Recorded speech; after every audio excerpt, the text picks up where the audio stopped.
Bom dia, pessoal. Vamos de BTC na manhã dessa segunda-feira, 21 de agosto. Agora na Espanha, 10 horas e 56 minutos. No Brasil, 5 e 56 da manhã. A gente começa a semana com um candle que ainda está no começo do seu desenho, já que a semana está só começando, mas está desenhando um fundo ascendente. O fundo da semana passada ficou na base desse longo pavio aqui, bateu 25.166. Até agora o fundo dessa semana aqui começou agora, está em 25.983, quase 26 mil. Os fundos seguem ascendentes com essa inclinação padrão de 45 graus aqui no semanal. Os topos seguem flat. Isso aqui parece que é uma cunha triangular de caráter ascendente. Provavelmente vai explodir para cima. No 6 horas, a BTC finalmente retornou para dentro da banda de VWAP mensal. Raramente a BTC promove uma movimentação dessa, de desenhar uma sequência de corpos reais para baixo da banda de VWAP mensal. Sempre que ela vai para baixo da banda, ela retorna como num efeito elástico, logo em seguida para o patamar da VWAP mensal. Isso eventualmente pode acontecer, mas como ela desenhou uma sequência de candles para fora da banda e ficou muito tempo para fora, é possível que ela fique agora namorando aqui a Lauer para depois buscar o patamar da VWAP mensal, que segue em 28.600. No diário, a BTC basicamente está desenhando uma sequência de fundos ascendentes, topos descendentes, parece que está desenhando uma cunha logo abaixo da MM200, a média móvel de 200 períodos está fixada e nesse momento coincidindo com a base do canal de Keltner no patamar de 27.400.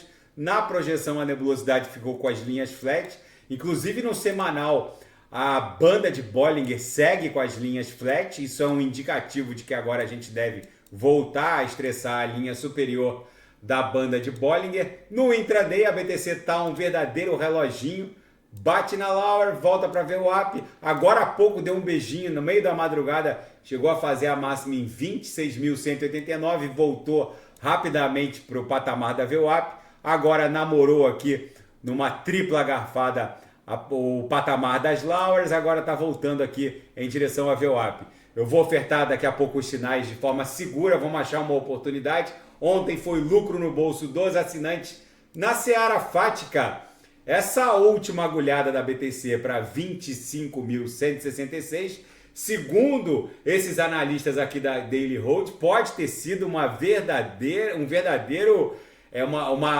armadilha de ursos. Se os ciclos anteriores são um indicador do que está por vir, a recente queda do BTC para o nível de 25 mil dólares pode funcionar como uma mola propulsora para nova expansão. Lembrando que na última expansão da BTC,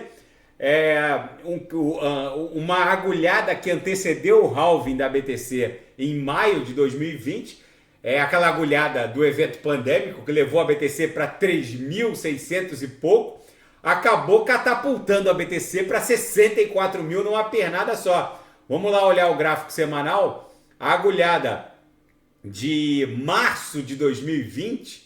Vamos voltar aqui para março de 2020. Foi essa agulhada aqui, ó. Levou a BTC para 3.782, que foi a agulhada do evento pandêmico.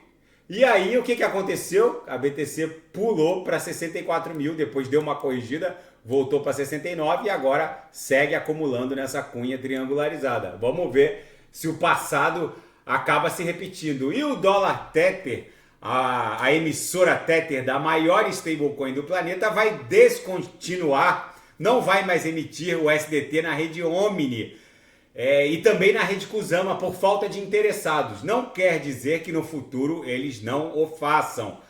Para quem não sabe, a Omni era uma espécie de fork da Bitcoin antes mesmo de surgir a tecnologia ERC20 da rede Ethereum, antes mesmo do surgimento da Ethereum.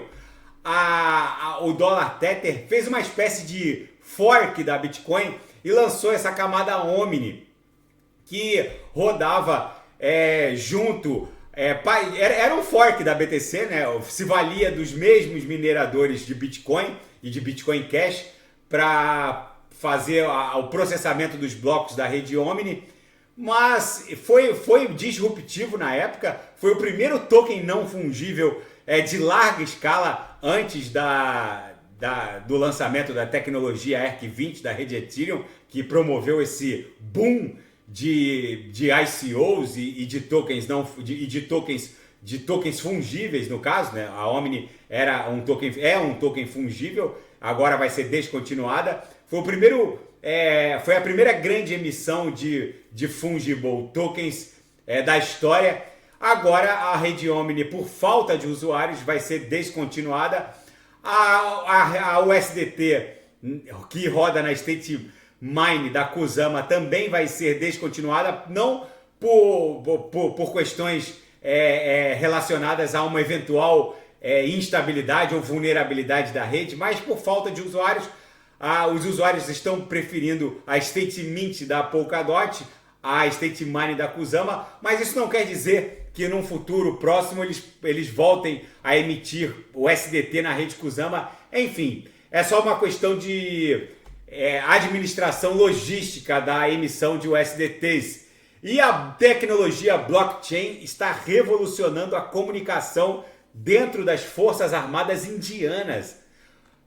Do mesmo jeito que uma private key de um public address na rede Ethereum ou na blockchain da BTC é inviolável por conta da infinitude para quem não sabe, uma private key da rede ETH, da Polkadot ou da BTC, elas são invioláveis por conta da infinitude de private keys. Um ataque de força bruta com a atual força computacional do planeta demoraria milhões de anos, mesmo se valendo de toda a força computacional do planeta, para violar uma private key de ETH ou de BTC ou de...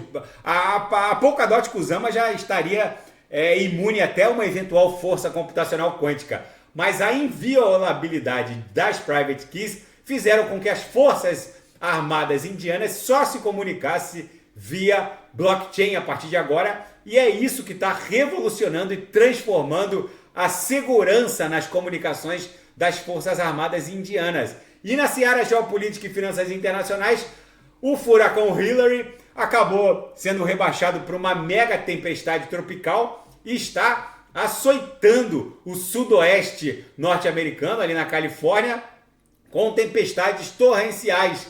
E a Hungria e a Turquia vão consultar os respectivos parlamentos acerca da entrada da Suécia na OTAN. O Kremlin falou que isso não vai ficar sem resposta. E por que a guerra russo-ucraniana pode durar anos, talvez até mais de uma década? A guerra da Rússia contra a Ucrânia corre o risco de se tornar um conflito prolongado para promover um redesenho geopolítico, não só na Europa, mas no mundo.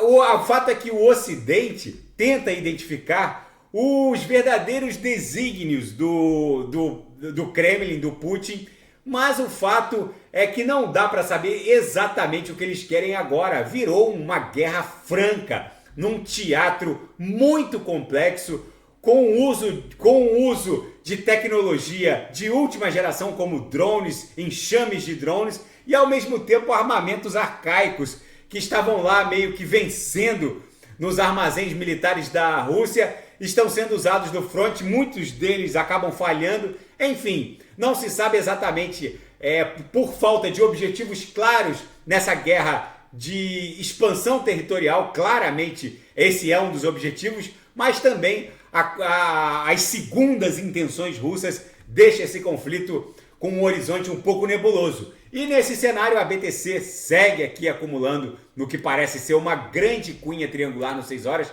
Daqui a pouco eu volto com Polkadot, Kusama, ADA, XRP, Atom, e quem quiser sugerir é só colocar nas mensagens abaixo. Grande abraço, até daqui a pouco.